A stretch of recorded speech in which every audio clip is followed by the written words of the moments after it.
In 1952, something strange was happening in the skies over America. UFO sightings were flooding in. Military radar operators tracked unknown objects over Washington. DC jets were scrambled to intercept. Headlines exploded.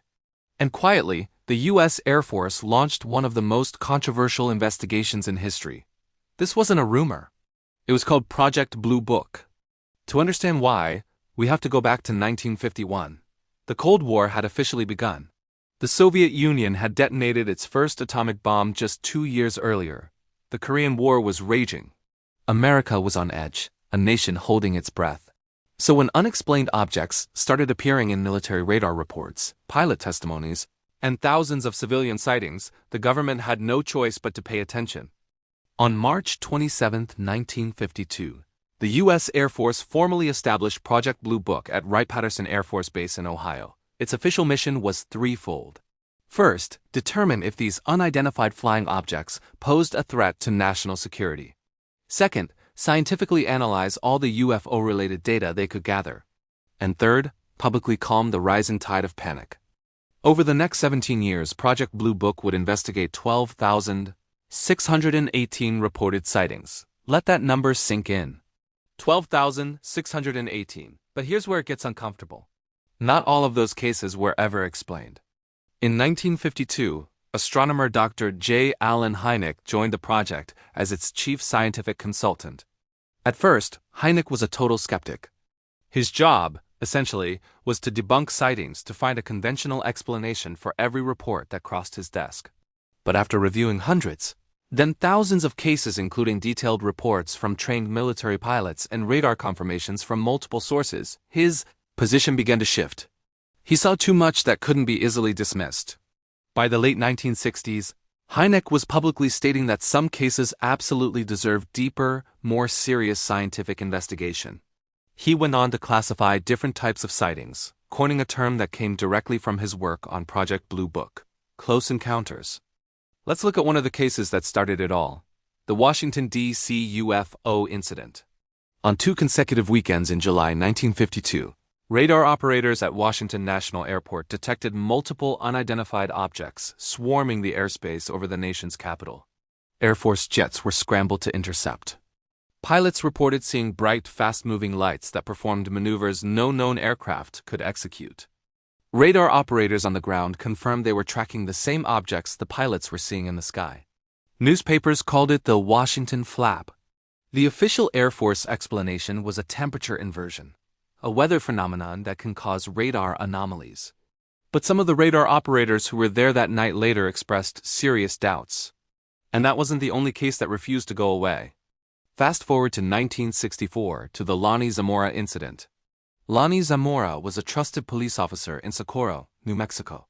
While on patrol, he reported seeing an egg-shaped craft descending with 2 small humanoid figures beside it. When he investigated the landing site, he found physical evidence. There were 4 distinct ground impressions, as if from landing gear. There were scorch marks on the surrounding brush. And there were multiple witnesses who corroborated parts of his story. Project Blue Book investigated and ultimately listed the case as unidentified. Dr. Hynek himself later admitted it was one of the most puzzling, most compelling cases in the entire 17-year file. So let's talk numbers. Out of those 12,618 cases, a staggering 701 were officially classified as unidentified.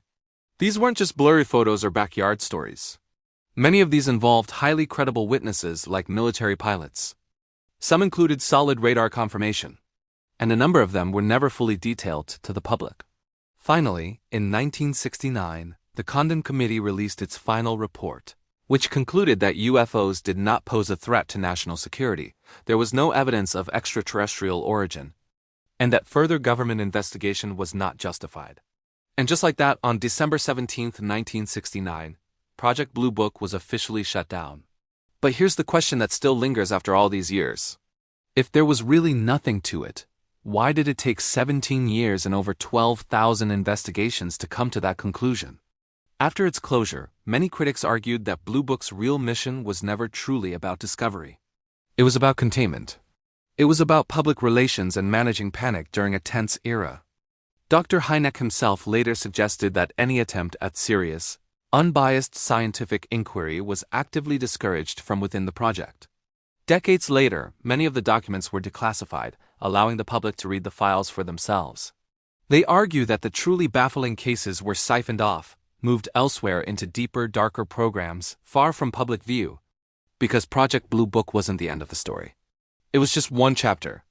In 2007, the Pentagon quietly launched a new program called AAWSAP, the same program that later funded investigations into places like Skinwalker Ranch.